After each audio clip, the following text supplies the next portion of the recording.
In 1964, Jerry and Sylvia Anderson created television history when they started production on Thunderbirds. The programme has stood the test of time and fans go as far as to make their own costumes and props.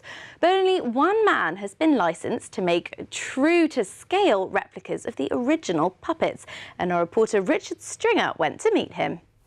5, 4, 3, 2, 1. Thunderbirds are go! From a house in Southampton, one man is reliving his childhood by turning his hobby into his business. Recreating scenes from Thunderbirds, Stingray and Captain Scarlet all in his conservatory, Duncan has the only licence to recreate the puppets used in these classic children's shows. I grew up with the shows in the 60s, from the very early 60s, Fireball XL5. Absolutely loved them and have over the years watched and re-watched them. Every series of Supermarionation I adore. And I'd always dreamed of maybe one day owning an original puppet. But there are some out there, not that many, and they do go for an awful lot of money whenever they come up for sale. And then I discovered that it was possible to get copies, casts, taken from moulds which have been made from original puppets. And I started out very slowly with the first one, a bit nervous about it because a lot of work's involved. I didn't know how to wig them, certainly didn't know how to make the costumes. But it grew from there, and as I did more, so people have come to me very kindly who own original puppets so that I can take moulds from them and I can replicate them then.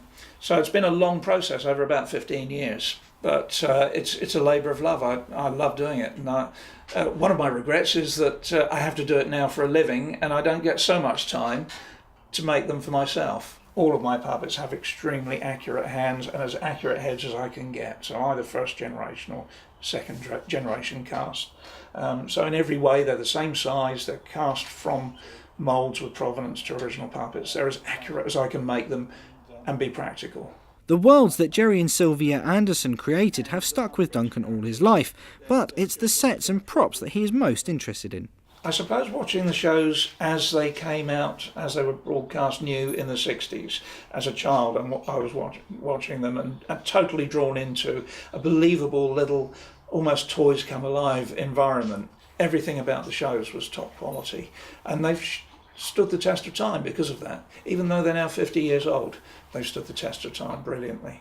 A lot of the props, particularly in the shows, were made from found items, so kitchen implements, or there would be meters, little panel meters that were made by a company on the Slough trading estate, kitchen drawer handles, kit parts as well.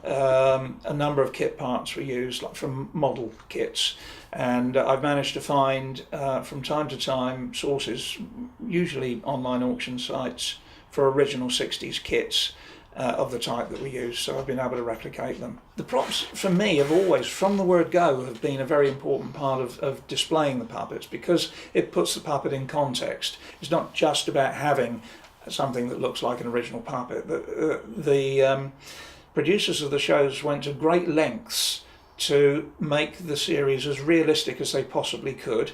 They realised early on that it's not possible to make a marionette walk convincingly, and so all sorts of weird and wonderful ways were made of getting around that problem. For instance, how the characters got into their vehicles. I mean, famously, Virgil Tracy slides into Thunderbird 2 from a rocket painting, so I've reproduced the rocket painting and made a tilting mechanism on it so that my Virgil replica can be supported on that. So, whether you swoon after Troy Tempest or fancy tea with Lady Penelope, here is one man that can make that happen. This is Richard Stringer for That's Solent.